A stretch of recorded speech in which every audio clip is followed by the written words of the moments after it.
Bitter or sweet, Tigrinya is a romantic language. And you don't realize how much of a toll it's taking on you mentally. Like, you need to know who you are. Even sometimes I would just sit in silence and I would be speaking my thoughts and my problems. It's like he was my psychologist in a way where like sometimes when you speak it out loud, your Of traumas, your course. things, when you Yeah. speak it out loud, they don't have power over you anymore. Yeah. I just feel like it's something that you have to like accept. Yeah. You know what I mean? Like, you can't look for approval from the Yeah. family if you're gonna choose this partner.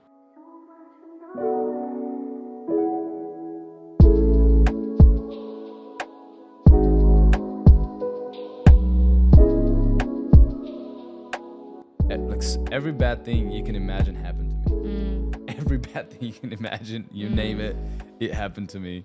And I was just like, this is just my Alright, karma. yeah. Okay, this is my karma. It's cool. It's cool. And like, and I don't know. I was only 14, 15. Like for a 14-year-old to sort of like for me to be that self-actualized and actually take.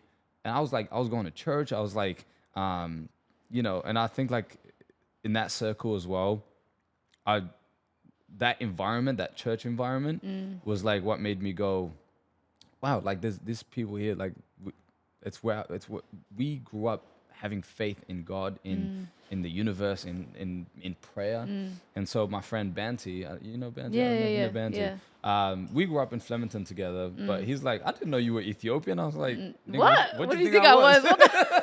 What? He was like, Like, I don't know. I just thought you were I don't know, somewhere from Africa. Yeah. No one knew I was Ethiopian. no way. Yeah. Is Banty Ethiopian? He's Ethiopian. Yeah. I didn't know Banty was I Ethiopian. didn't I, know he was was like, Ethiopian until like we were at church. Yeah. I was like, oh, you're like, yeah, Yeah, you're yeah, Ethiopian. yeah. And then some people just don't have the face. yeah, You know, you look different. And- Yeah. But I just told him, I was like, listen, man, I'm trying to make a shift. I don't want to be in that lifestyle. Like I really want to be. Yeah, I want to have faith again. And he's like, well, just pray. I don't think he knew what he was. I don't think he knew how much impact he had on me by just saying. Just He's pray. like, just pray before you go to sleep.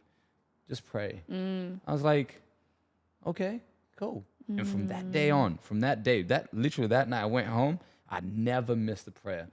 Even if I went out, I was drunk like a motherfucker. You go home and you pray. I would go home. Yeah. I'm like, sometimes I would wake in the middle of the night. I was like, I didn't pray before I sleep.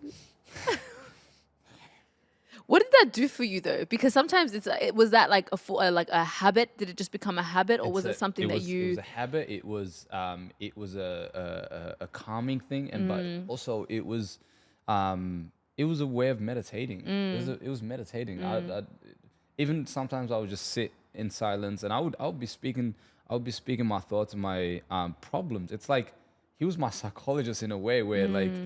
Sometimes when you speak it out loud, your traumas, your things, when you speak it out loud, they don't have power over you anymore. Yeah. So the more you sort of just vocalize it and you hear yourself saying it, you're not ashamed you're not ashamed to even vocalize it. And so that's why I'm an open book. I'm like, I'll talk to you.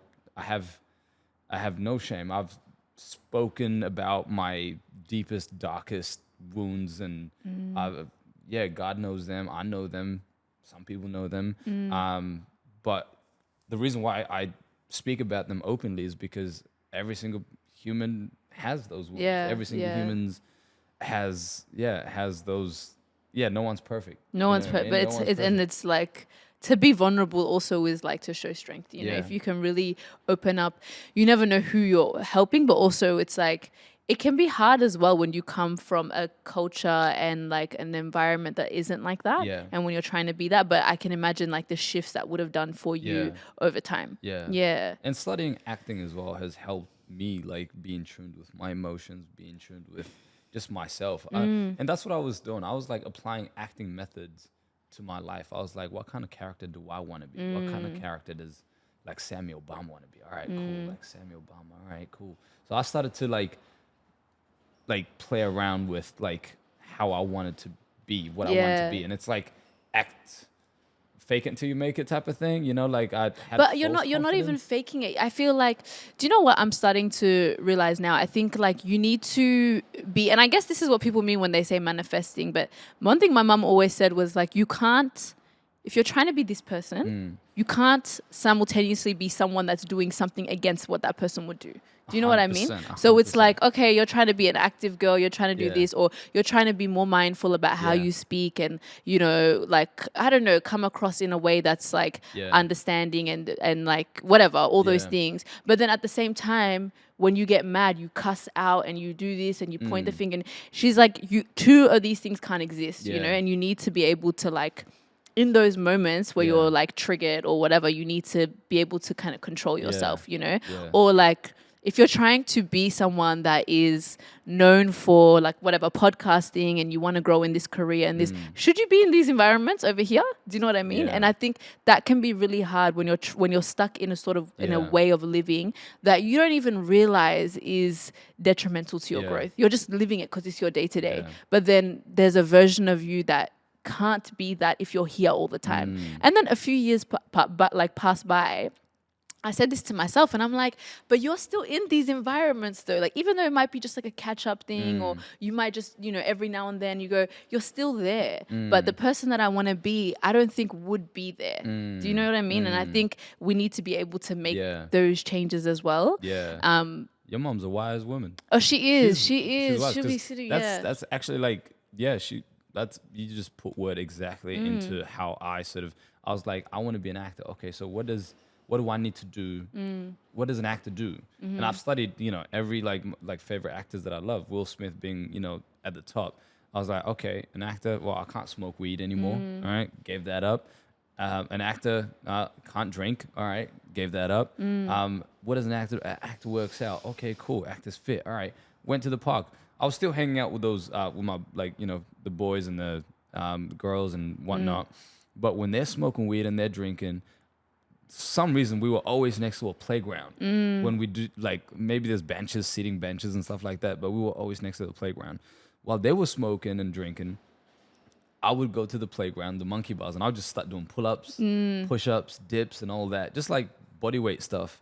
And I would feel like, I would have that same intoxicating feeling as if I've like worked out, as if I smoked. I was like, as that if endorphins, you know, that dopamine release. I didn't know it at the time, but I was like, that's what I was doing. And like slowly I stopped hanging around them, and like I started attracting people that wanted to do pull-ups with me, to do dips with me, to work out with me. One of my closest friends, his name's Alex. I don't know, he was like, you know, every hood has the only white boy. I know, the Alex, white boy Alex. I fucking love that guy. Yeah, even the girls with him. Man. Or of him, you know. He's like he's got the best heart, man. Yeah. So like every time, and he stopped drinking, he stopped smoking as well. So me and him would just be like, let's just do pull-ups. So we were just doing pull-ups and push-ups, and like we became really close through doing that, and we just started, really like training together, and he just became a person that I would openly like talk to as well, you know, and like we would just literally like vulnerability to a whole nother. I'm like, man, how come we don't fucking talk to other motherfuckers like this? And it's because I realized it's hard to be vulnerable when you're in groups, whereas when you're one-on-one, I've realized whenever I'm one-on-one with them, I was like, let me test this out. Let me share something. Let me share something that sometimes I don't, but sometimes I'm like, let me just see what that is. And I would share something, and like automatically that opens a gate for them to like I don't know, it's like an invitation for them to be vulnerable, and like all of a sudden we're like diving deep into like wounds that we didn't even realize we had, and sometimes to this day, I'm close with all those boys that I grew up with. Like we don't necessarily hang out every day or talk every day, but every time we see each other, it's fucking love. Yeah. And I think that's special. Like it's so hard it is really hard, and I think to open up to people, but I think also like sometimes you can get a sense of like is this going to be a space where I can? Because sometimes, you know, you can pick up on an energy and they're like, oh, these people are not really there mentally even. Because it does take people to be there to understand where you're, trying to open up and things like that. But I really love that. I love that you've like created that and that you're like doing that now through your work. Yeah. Was there a moment in your acting career, because you've done big things, like I recently saw your play as well that you did. It's called Top Dog Underdog.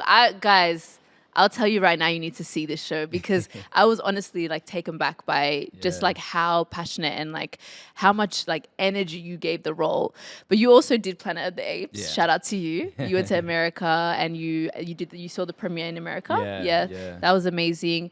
Where was it? What was the first moment that made you realize like, oh, this is a thing for me? What, maybe like a gig that you did, or the first opportunity that you had that really made you feel like in acting, made you feel like this is like a career path that I'm going to pursue? Like I said, I think I always knew this is what I wanted to pursue. I knew that this was my do or die. But the first time, weirdly enough, was actually in acting class. The first time that I went to study acting, it was then that I realized I was like, this is exactly what I needed. Yeah, this is what I'm gonna learn the craft. And that was. I have photos of my first day going in, and it was like a green screen at Brave Studios. Yeah, it was at a green screen. I was so fucking excited. I was like, man, this is like I'm this is actor. You would have seen like the professionalism behind it. Yeah. And then like I had a scene that I practiced as well. I over prepared. I was like, man, okay, cool. And then I did it, and I was like, there was like scene partners, and I like, it's like acting classes is it's so fun. But it's also weird because you're just like, your other classmates are watching you act, and teachers giving you feedback and whatnot. But it was in that moment I was like, this is it. Yeah, this is it for I me. love that. And like, it's true. Like, first time I went to Green Tree, this is the trippiest moment as well, right? So after I came out of juvie, my youth justice worker, she was such a supportive, amazing human. She was the first person that asked me, what do you want, Sammy? And I was like, well, I've never really told anybody this, but I want to be an actor. She's like, great. I thought she was going to laugh at me. She's like, great. What can we do to help you be an actor? I was like, enroll me at an acting school, get me a camera so I can practice my filmmaking. That was it. She enrolled me at Green Tree, and the two directors, the owners of that school, first time I went there, I was like in my full militant camouflage outfit with my... And I was just like full straight, still street like boy, street boy, you know what I mean? I was like fully having, I went there, and so Elle, her name is Elle. She's like, so you want to be an actor, huh? I was like, yeah, I'm gonna be the best actor in the world. I'm gonna be the next Will Smith. Just you watch. I'm gonna be the big thing. And then they just looked at each other, like the husband and wife. They were just like, okay, well, we'll see about that. Yeah, we'll see about that. And then they didn't laugh at me. I thought they were gonna laugh at me as well, but they were like, okay, we'll see. We'll see. And then that whole semester, I was so fucking in love with it. I'm like, I can't believe I get to do this. Yeah. This is it. Like, this is amazing. At the end of the semester, they were giving out scholarships. And I was like, oh, okay, cool. They're giving out scholarships. That's cool. And then my youth justice term ended where they were funding my acting classes. And then Elle Mandalis, she was like, so they finished funding your thing. Do you think you'll come next term? And I was like, well, I'd love to, but I'm not making money. I don't know. And I don't want to go back to the streets to make money. All I know is like, I love this and I want to stay. And she's like, well, like, we really would love to have you back if it's possible. Just come next term. And I was like, okay. Was this them offering you the scholarship? No. Okay. Just come next term. We'll figure something out. Yeah. Because I still had one more term. Yeah. And that term, I've noticed, like, again, the scholarship, I was like, okay, cool. So maybe if I work really, really hard at the end of the semester, they might offer me a scholarship for the next term. And then that year, I was like All in. just all in. Yeah. Came in super early and like learned all my lines, and I was just like so fucking obsessed. Yeah. And at the end of we had a showcase at the end of that semester. We had a showcase, and you know I did my whole bit, and everybody fucking loved it. And I just loved the clapping of people, the audience. I was just like intoxicated by it, and she was up on stage giving out scholarships. She gives out a scholarship for this girl. And then I was like waiting for my name to be to be announced, and it was never announced. No, I thought the story was gonna have a happy ending. I said yes, Sammy got the no. Yeah, it was never announced. I was like, damn. I was like, damn. And then like she calls out another name, and then she was like, and then this is something that we've never done before, but this scholarship is a lifetime scholarship for Sammy. And I was like, what? I was like, that. She's like, yeah. A lifetime scholarship for Sammy. We love you. We want you here, and I think you really can. I really think you can really do what you set your heart to do. And so they gave me a lifetime scholarship at Brave Studios to study, to do as I will, to be there, just be there. And again, like I didn't know what a lifetime scholarship is, but they just had me there every time, like to stay away from the streets. That became my thing that was my escape. That was my therapy. That was my thing. That is like the definition of God works in mysterious ways. You know what I realize? I feel like it's God. People say the universe. Like you will start to notice when you are really like living in what you're living in your truth and really intentionally trying. You'll start to notice like really weird, not weird, but like random acts of either like doors opening, people randomly helping you, you know what I mean? And just things that just wouldn't happen, I guess, if you were just like, if you weren't doing that or if you weren't maybe seeking it, you know what I mean? And I feel like something like that, where did it come from? Why would these people help? There's so many questions and it's like, it would have given you that feeling of like, I need to be here. This is what my purpose is in a way. Like, everything good that's happened to me is tied back to them. Everything. And the trippiest part was 3 days ago, they came and saw my show. Para, my youth justice worker, also came and saw the show. Have you seen Para like I haven't seen it since then. Wow. And we stayed in touch on like Facebook and whatnot. And she came and saw the show. I didn't know she was going to be there on that night. So I saw her and I was just so emotional and I broke down. I broke down. I saw I was like, wow, like this is so trippy right now.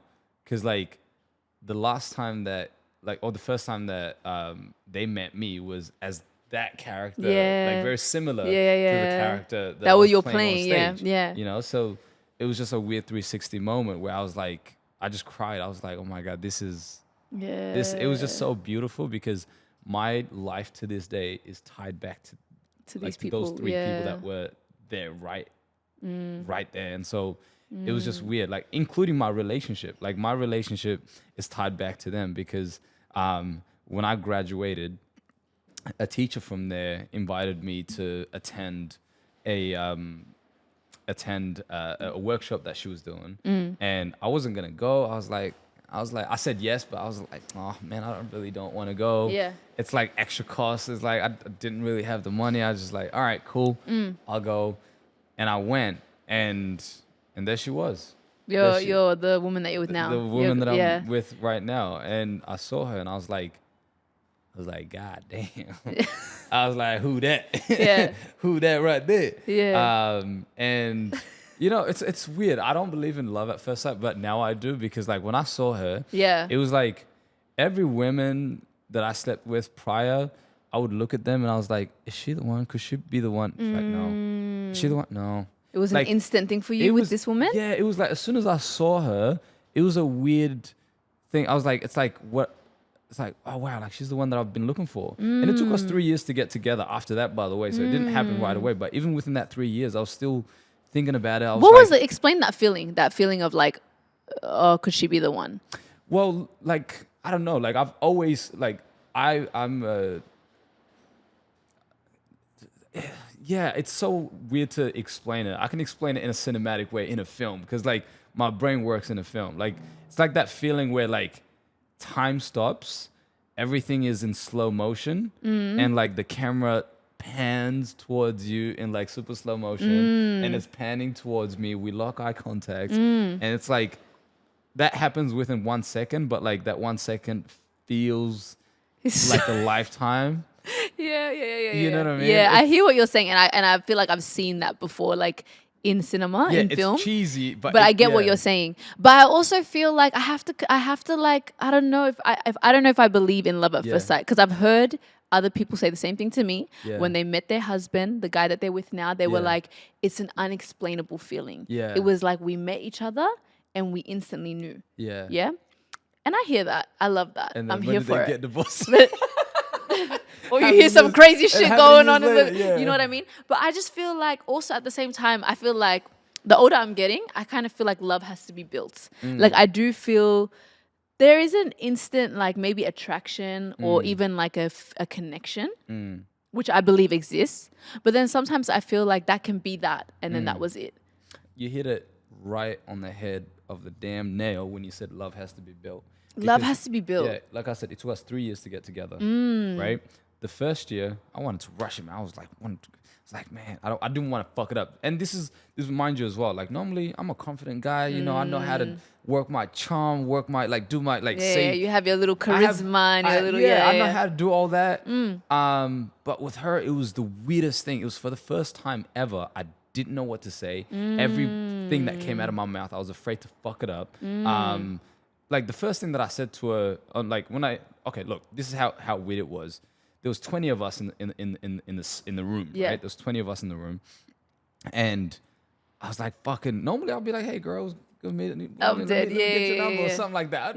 Not as straight. To I the hear point you. like I hear that. you. Yeah. You're like, let me. You're gonna be able to like work your charm. Yeah, I was like, I didn't know what to do in that moment. Yeah. I was like, fuck. But the class is ending.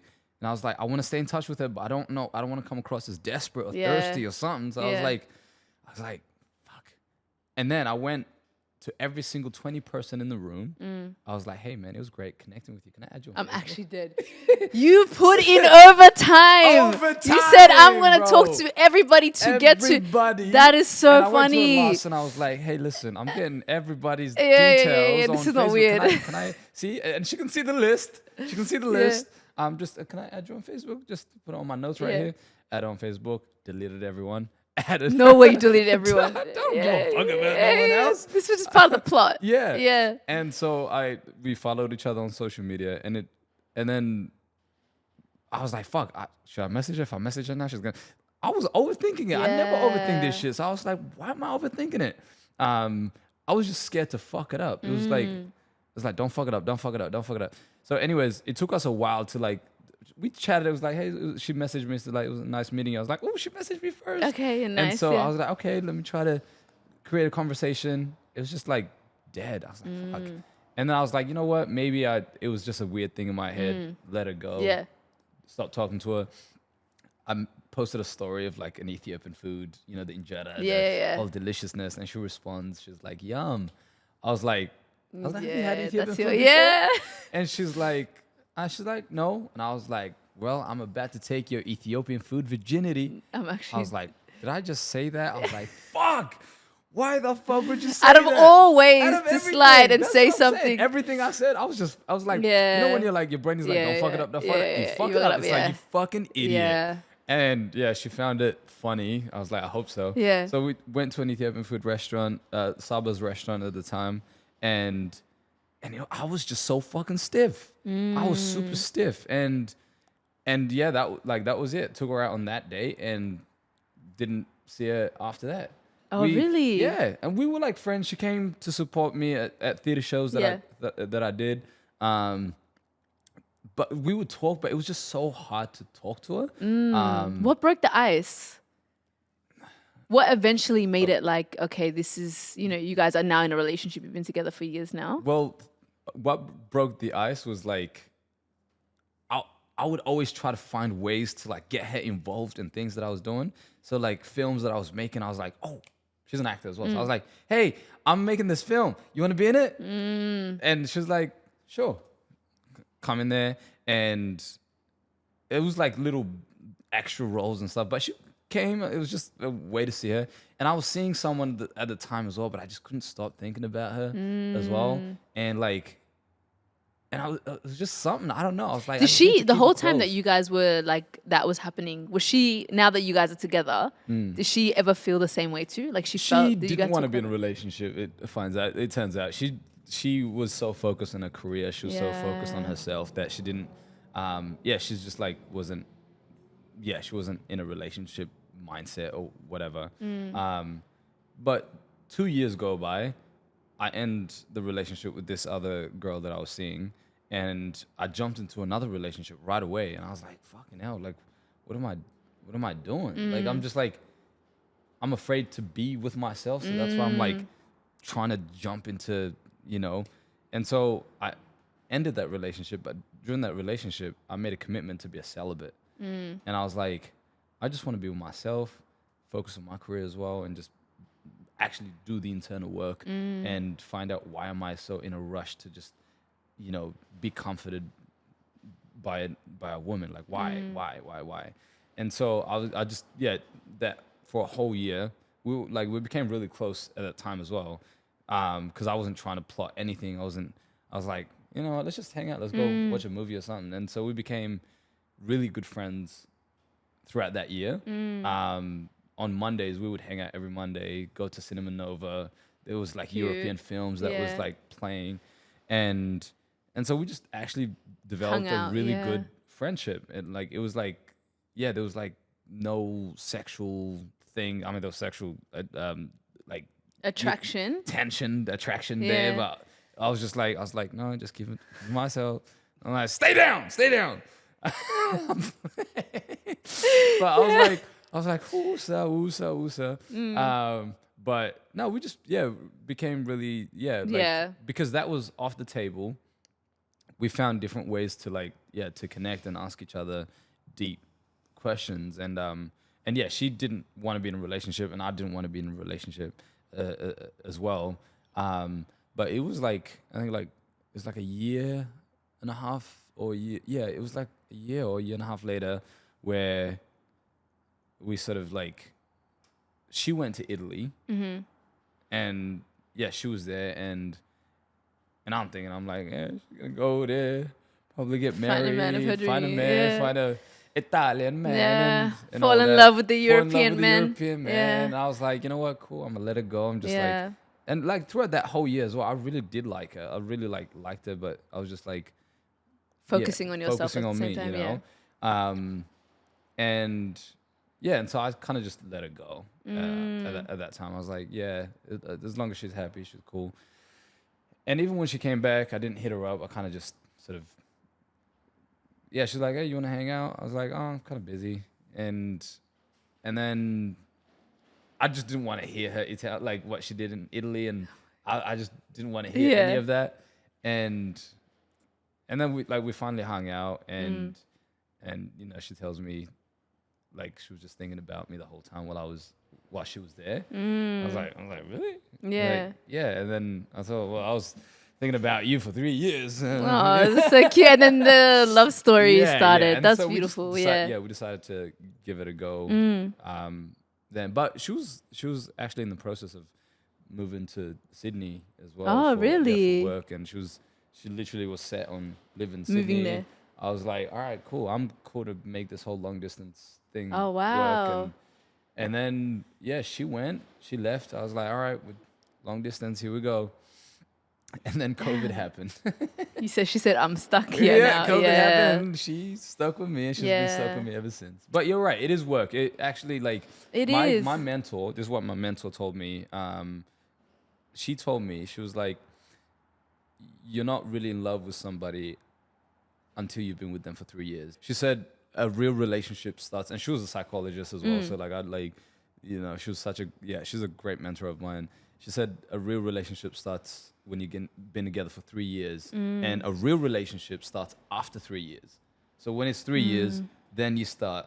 That's interesting. I've never heard that before, actually. No. And I was like, I so agree with it now. We're like hitting our 5 years now, but after we hit our 3 years, that's when the love really began. because you need to get to know, like you need to know the person outside of the infatuation and the, like, you know, when you first get with someone, that honeymoon stage is so real. And sometimes I heard someone talk about like getting to know the person as a friend before you fall in love.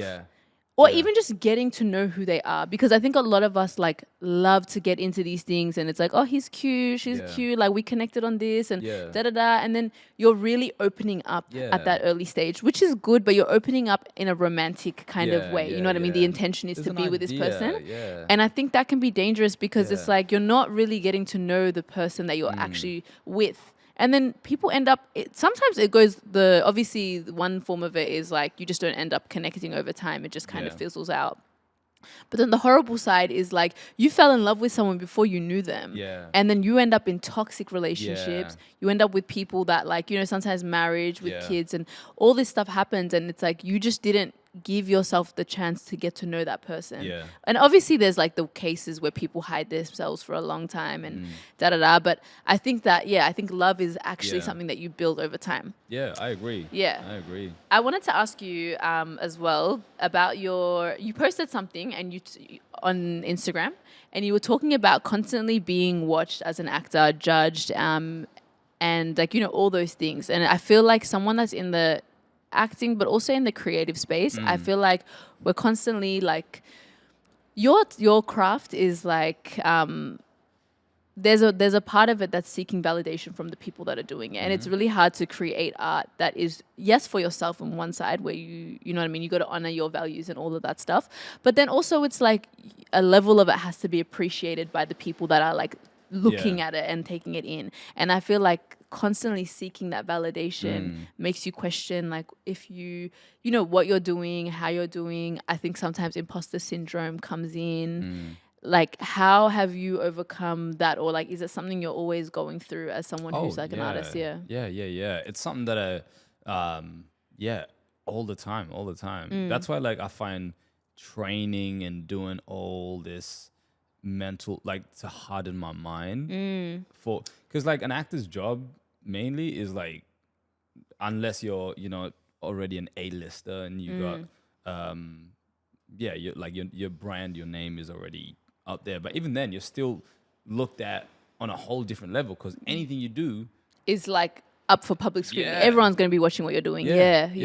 So like I think like right now for me it's just making sure that my mind is sharp, you know, and like through training, through doing, as if I'm like preparing for war, you know, and the war is against myself. That's facts. Facts, because I feel like even someone like myself, like being in this space, like the thing that I've realized over the years, I think at the start I was just like happy to be here, I'm doing it, and you don't realize how much of a toll it's taking on you mentally. Like you need to know who you are, and you're constantly changing, so to know who you are is also really hard, and you're picking up as well. You're comparing, trying not to compare. You're seeing what's going on here. You're seeing how you can improve and elevate, and then you're also changing as a person. So to know who you are, like I think for me it's been the biggest like I don't know, it's like a rude awakening. Like you're there and I'm trying to cancel out the noise and do what I do and try to do that to the best of my ability, but also like excel. But then I'm always questioning, like you're always questioning who you really are. And like, you know, everything you do, are you staying true to yourself when you do it? And I think that's the biggest battle. It's almost like you are going through like a mental health journey, but like fast track. You know, people go through life and it's like you kind of pick up the pieces as you go and you're just like learning about yourself. But I think because you are constantly like you're just putting yourself out for other people to judge and have an opinion. And I think that is like you need to do that, you need to know yourself. Or be confident in yourself in that way. And I think that's a really hard like experience to go through. And it's not easy to be confident in yourself all the time. It's I think not. like if you were, then I don't believe you. Literally. Well, you're faking like, it. And it's like I got no problem in saying like, I doubt myself. I doubt myself a lot. But also it's like how long you doubt yourself is the question. It's like, do you doubt yourself and like not do anything about it, or do you doubt yourself and try to come up with a solution of like, okay, what can I do that's in my control? Yeah. Because oftentimes as creatives, a lot of the time it's not within your control. Yeah. You know, so there's But things what's that, in your mind is in your control. exactly. Do you know what I mean? And Yeah. how you like, because I could say even for myself, like I'll doubt myself and do it regardless, but then still doubt myself in Yeah. a way. And that's, But then do you regret doubting yourself because you're like, oh, but I oh yeah, like I'll look back kicked and I'll be like, ass, and when I'm I like, have to why the sit there and be logical about Yeah. it, like really, okay, you might have all these doubts and they might be always in your mind, you know? Even though I'll do the job. Yeah. You'll see me. You don't know what's going through me mentally, but Yeah. I'll show up. I'll do Yeah. what I need to do. But internally, it might not be good. Yeah. And it's only now that I've had to like sit down with myself Yeah. and question the doubts that I'm having Yeah. and be like, okay, then like 9 times out of 10, or like, you know, most times even, I'm just like, these doubts are not even legitimate. They're just Yeah. like insecurities that you have to like challenge. Yeah. Do you get what I'm And saying? whose voice is it Whose- as well? that's what 'Cause I'm saying, oftentimes yeah. it's someone's voice. It might be a parent, it might be a teacher, it might be a friend, it might be a toxic relationship, whatever it is. Yeah, oftentimes you just have to, is it my voice? And what really is your voice? You Yeah, know what that's I mean? what I Like, that's kind of the thing. It's Yeah. like our brain is like a sponge and it's soaking up It's- all yeah. this thing. And if you're used to soaking up negative, toxic voices, then that's what's going to be the predominant. And it is the predominant in this world that we live in. It is the predominant. There's like, you know, toxic stimulus all around Yeah. you, all around you. So like what I try to spend most of my time doing is filling my mind with positive stimulus, like, you know, whether it's like reading personal development books, listening to a good podcast about, you know, just like interesting facts about the brain. I love psychology. I'm like if it wasn't psychology, if I had the means to study psychology, that's what I would have done. Because I just love human behavior. I love human psychology. I love why we do things. I just think the brain is the most fascinating thing. And like what you were saying about feeling the doubt but doing it anyways, that's actually like callousing your mind. Doing that, feeling it, acknowledging it, but I'm still gonna do it either way. Yeah. And eventually what happens is like that sharp brain of I'm gonna do it anyway gets stronger. So like you're overriding that doubt by doing it. Yeah. Whereas when you doubt yourself and you stop yourself, you're building that doubt muscle. Of course, So it's just a muscle. It's a Our muscle. brain is It's a for sure. muscle that we have to build. Yeah, that we have to build over time. I agree with that, and I think that I think the whole, I think it's a mindset thing at the end of the day. I think the more you challenge yourself and the more you sit with yourself after you've done it. Do you know what I mean? Because I think that's important. Like you have to sit with yourself after and be like, okay, well that wasn't, you know. Okay, I have one more question about your acting. Ask away, fam. So what do you, like, you know how you have roles, and some people you have to gain like an excessive amount of weight or you have to lose. Do you feel like, because you're someone that's really into fitness, is that something that you would do? What, gain weight? Gain like excessive amounts of weight for a role? If it was possible for me to gain weight, you think I wouldn't have done it by now? No, so that wouldn't bother you? No, I just can't. It's hard for me to gain weight. I have fast metabolism. Okay. Maybe when I hit my 40s, I know my body type. When you hit your 40s, your metabolism starts to slow down. Yeah. So like you can easily gain weight, whereas with my age and my body type at this time, it's very hard for me to gain weight. Also, it just wouldn't make sense for me to gain weight. And nowadays, it's also not. It's like if you want someone who is, you know, overweight, you just Cast that person. actor that's, you know, that is that weight. For me to get shredded, that's a different thing. I can get really skinny. That's probably what I would do. Yeah. Because like I find I have the tools to do it in a healthy way. Yeah. Rather than like starve myself and like, I mean like that's probably part of it is reducing my calories.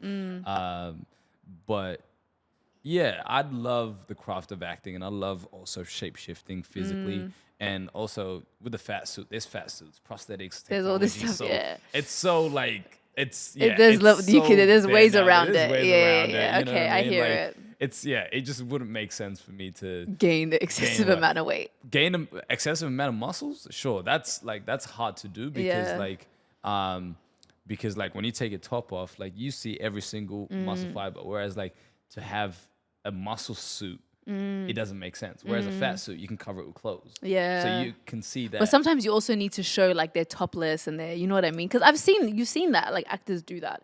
For roles. Yeah, that's what I'm saying. Like on, they can gain an excessive amount of weight to show that they've their thing.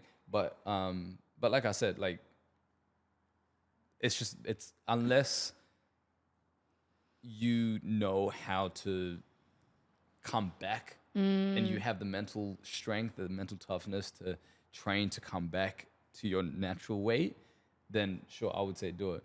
But it's just not. It's not something that It's not necessarily for me, necessary for me to do it. Yeah. You know what I mean? We need that metabolism. I need that metabolism. I feel like I feel like I used to have a fast metabolism and lost it when I was, I don't know what it is. Women hit a second puberty at the 25 plus. We go through another 30. No, I think 20. all men hit. All humans hit. A second one. I know our brain stops developing at the age of 26. Yeah. There's that where your full like frontal lobe develops. Yeah. But women, and this is something I realized when I turned 25. I don't know if it's like factual, but I think it is because it's like your body completely changes, and I think maybe it's like peak, having like time to have a child and things like that. Okay. But it's like your body develops in a different way. Yeah, you know what I mean? It's like obviously when you have your teen years, it's like you start to develop. Yeah. But then there's like it's like a woman body. You become curvier. You become like it's mainly that anyway. For me, that's what I experienced, and the girls around me, the women around me. We hit a different peak. Yeah, okay. It's crazy. Okay, we're going to step into this game. It's called Bitter or Sweet. Okay. So the game basically works is I'm going to give you 2 scenarios and you are going to vote bitter or sweet for each one. Okay? You got it. To the camera? To the camera. All right. First scenario here. Bitter or sweet, Tigrinya is a romantic language. What? Tigrinya is not a romantic language. I'm going to say sweet. And I'm going to talk about why. Because... Let me give you a romantic Tigrinya word for you right now. Okay. No. Wrong. What he said for people that don't understand Tigrinya is like, Ma'araya is my honey, my sweetie. Honey, I really love you or like you. Yeah. I used to think, because I feel like Tigrinya is known as a language that isn't very romantic or isn't very gentle or sweet. A lot of people say, Tigrinya is harsh. Tigrinya is, which is interesting because it's close to Arabic in a lot of ways, but I think Arabic is known as like a language of love as well. But I will say this, I'll be listening to some songs in Tigrinya. But look, and I don't know a lot, but I know some, okay? I think this is what it is. Tigrinya is so complex. It's like English. It's the tonality. Okay, I'll say a romantic word. Okay. The same thing, right? Yeah, you know? Guys, it's like if you say it like that. But even your region, when I was there, there was some people. Yeah. That is the language of. I was like, wow, really? I'm about to be swindled. Yeah, the way that the men will talk. Where are you from? I'm from Aksum and Tembe, and my grandma's from Tembe. I'm Aksum, Shire, like in between. Yeah. So Aksum is the original. Oh, it is. It's like. The OGs. Like, so it's more clean. It's more like, I find Ma'ala Tigrinya is so like, no offense to other people I tell it to their face, man. Yeah. Their Tigrinya is it's not my thing. It's like, lele. It's a very like high pitch. How's it, you know? It's airbrush. It's airbrush Tigrinya. Love Ma'ala. Listen, guys, this is all Tigray love as well, by the way. There's no division here. But I think like, what Tagaro are known for, even the women, are known for their fierce determination and being a warrior and being able to defend their ideas and their culture wholeheartedly. And so the reason why words are like harsh cutthroats is it's because it's like yeah, it's a strong language. It's not a language for love. As a matter of fact, there's no word for I love you in I know, Tigrinya. It's It's fatwaki, yeah, but which even is if not Fatwaki like is not even it's like love oh you. yafkaraki, Yifkaraki. yeah. But even it's more that's even more Amharic, you Because know? yeah, they say fikr. Yeah. But you know what? I was listening to a song in Tigrinya. Yeah. And it was like he was saying stuff like ma'araya, and there's ma'araya, which is really sweet. And then even he was like ma'araya tsagabeya. Tsagabe. Is that the Emmanuel Oh, Ma'araya, and then yeah, and I was It's like, because he's got a sexy but what voice. do you? No. Let's talk about translation. It's not Okay. even about what he's saying. He's saying tsagab, like tsagab means full. Yeah. Saying like my you honey, satisfy you me, satisfy me, yeah. you fill me up, Yeah. is what they're saying over Yeah. words. I'm like, this is, if someone said that to me, like the meaning that the words hold and the way they say it, this is so romantic.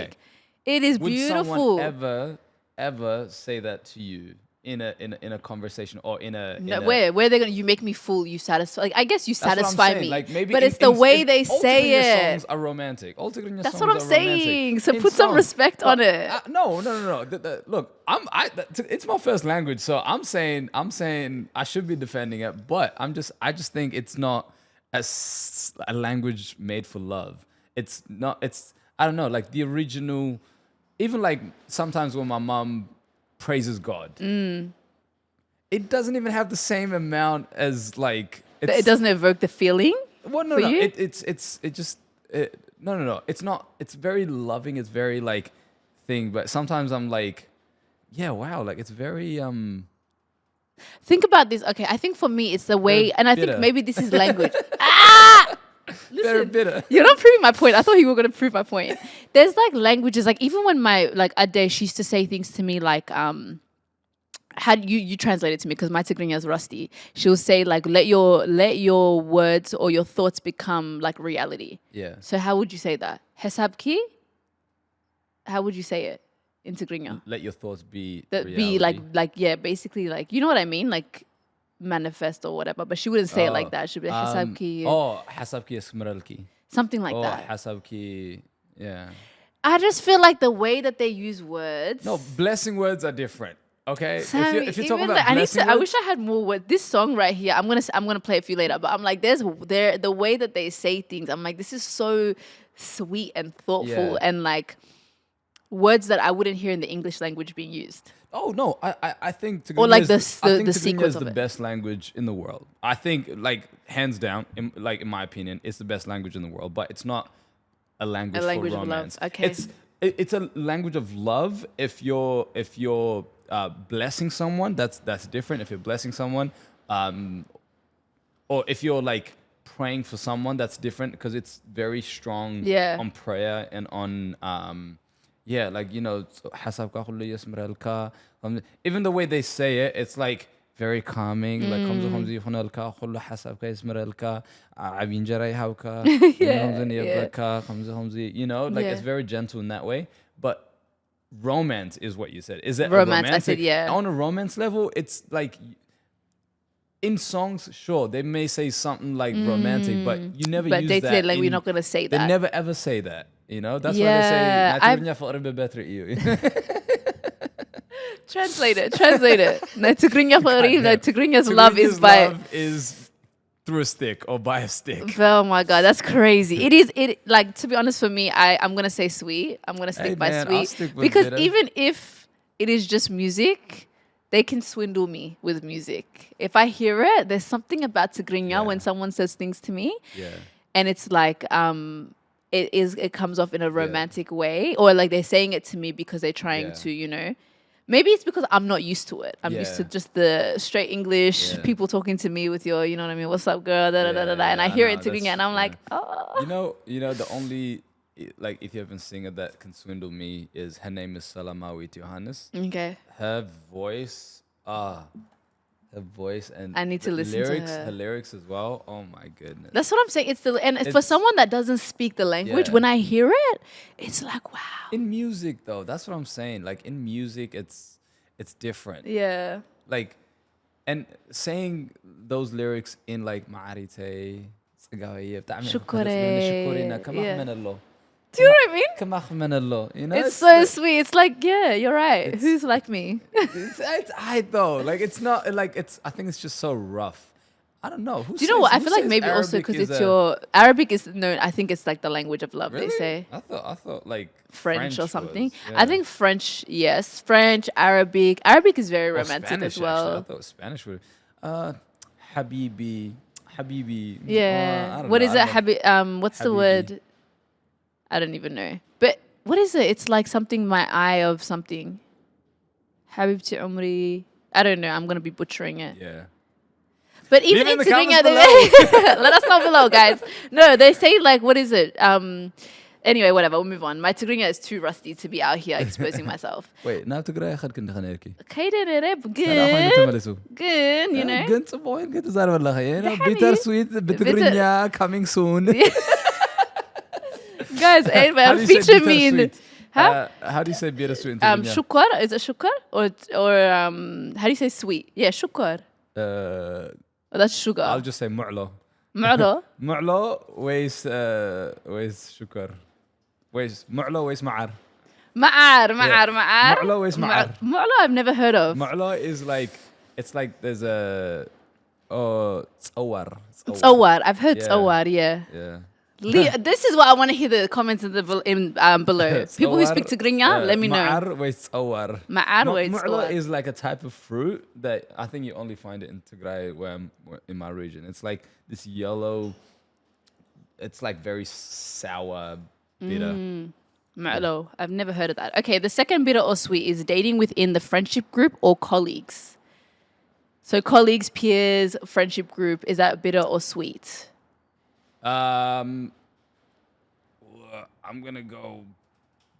God, you know what? I'm gonna say sweet. Okay. I'll tell you why. If it ends badly, sure, but we're not talking about the ending. We're talking about the beginning. Okay. At least like you can you know the same people. Yeah. You know the same people. If you're gonna go out, like, you feel included. You're not like, oh, this is my partner, by the way, and that it doesn't feel like you're bringing an extra into the group. It's very much everyone's a part of it. Yeah, it feels like there's I don't know, like it's easier. Yeah. I'm gonna say bitter. Okay. Because I feel like dating, the friendship group is one thing. I feel like that can either be like end up really. Because I'm thinking about the end. So you're thinking about the start. I'm thinking about if it ends up toxic. If it ends up bad, that's what I'm saying. Yeah, it's just like you fucked up a friendship. You fucked up the group, a colleague, your group, and all of that stuff. Peers. But why does it have to end toxically? It doesn't. But then what if the possibility of it ending not like? I think you really need to be intentional. You just have to make a pack in the beginning. That never works. That never works. Well, who you dating? Who are you dating? Why are you dating bums? Yeah, I need to. That's what I'm saying. You need to step in thinking that, okay, I'm gonna be wifed up. Or like this has to be very intentional. Yeah. Not like, because I feel like you can date and be like, I'm looking for a husband, and date and just be like, I'm just exploring. I think that exploring is not it in the friendship group. No, in a friendship group, you never go. How do you date a friend if you?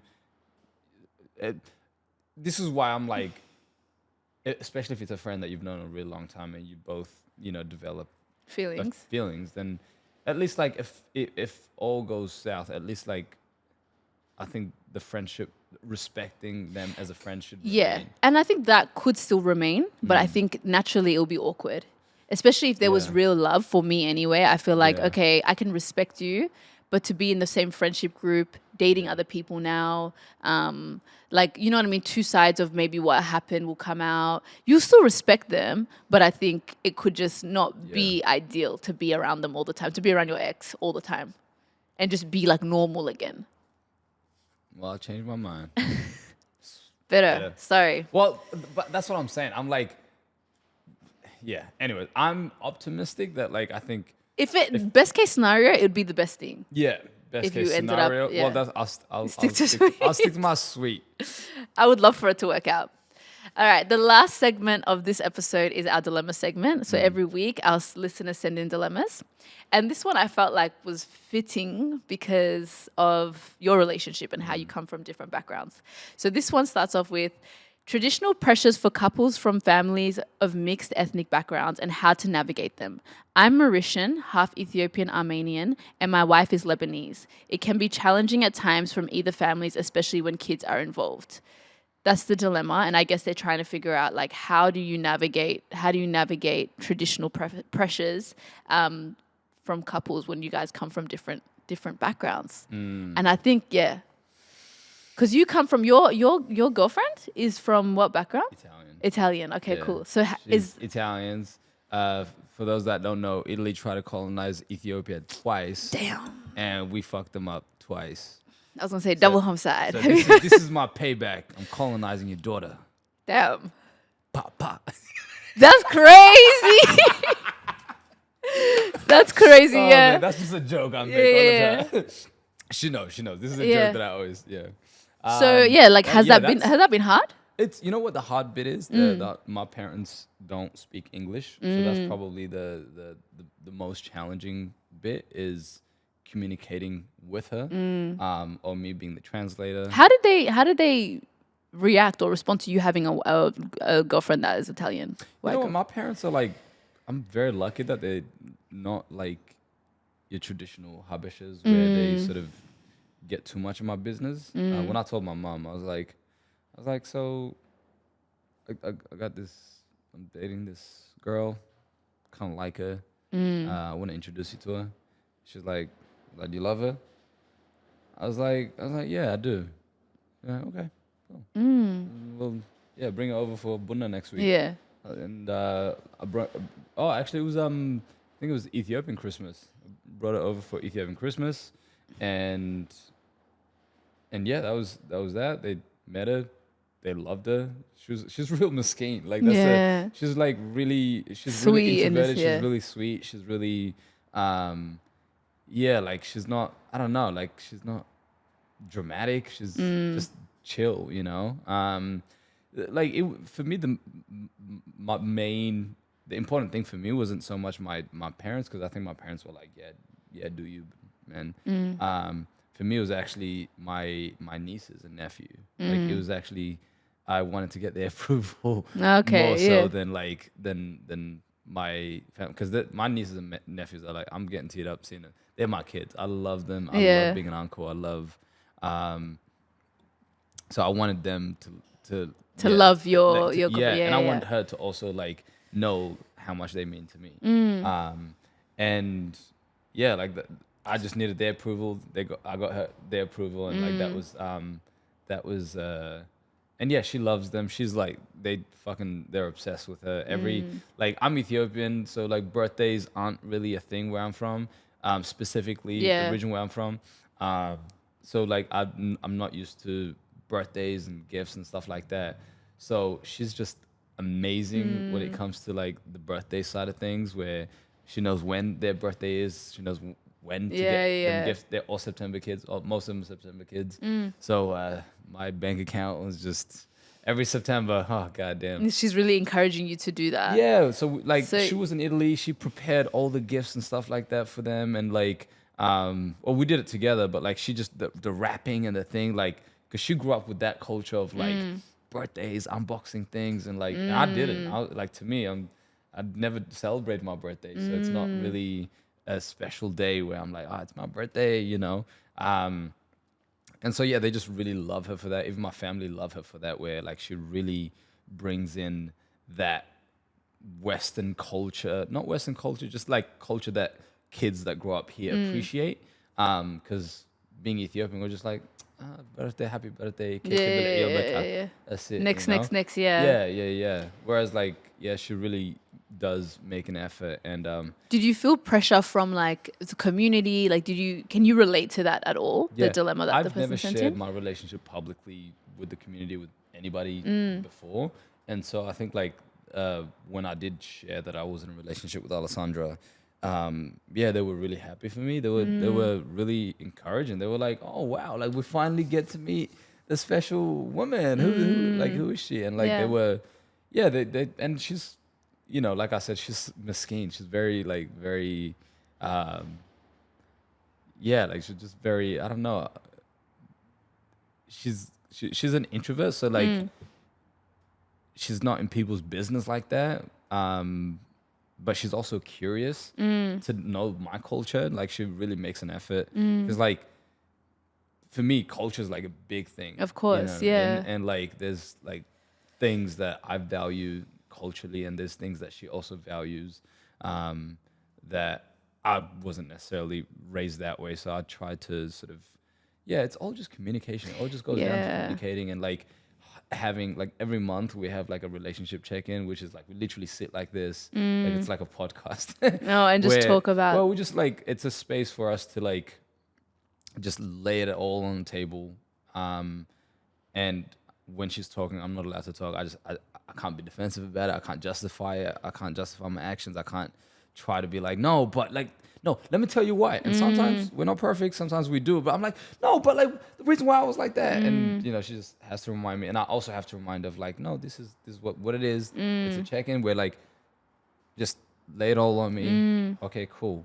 And am I like listening, or am I listening to defend myself, or am I listening to, to actually listen and to take in? Yeah. So like, and you know, it's work. That's what you said before. Why I said like you hit it right on the fucking head, is because love is built. You know what I mean? And like, we really try to make an effort for and every last Tuesday of every month we go on a date, just to still try to like create a ritual early on. So like, because it's so easy when we're both busy to just like, oh babe, I'm tired, let's just fucking, you know, let's just chill tonight, or let's just do this.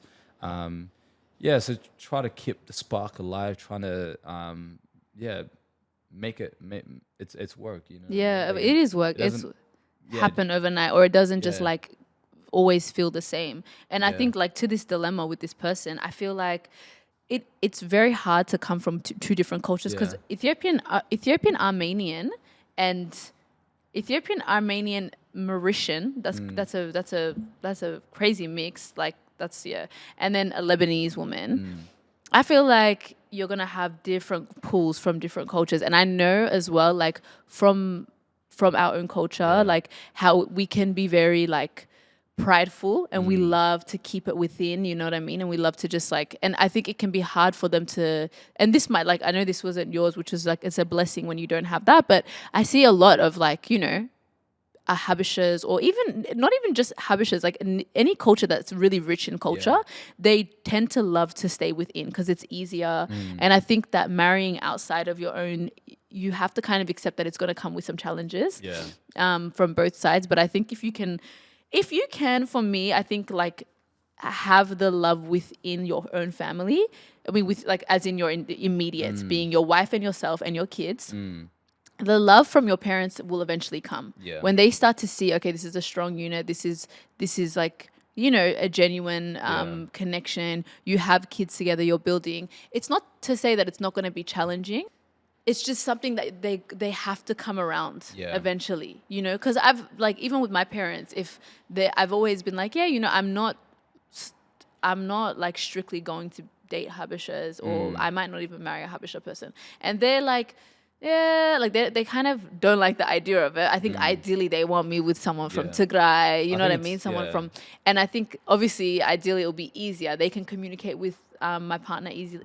If that was the case, they could go back home. We can have families connect. But then it's like being in a Western country, that's just not the reality of it. Like we see so many people, we're in different communities and different environments that I might end up with someone that is not going to be from the culture. And I think that's something that I have to make. Because I have such a close relationship with my family, I have to make peace with them maybe not being okay with the person I date the first couple of years. And then I'm going to spend the rest of my life with them. So if you're going to bring me someone from the community and I don't like them. I don't know, like once a week.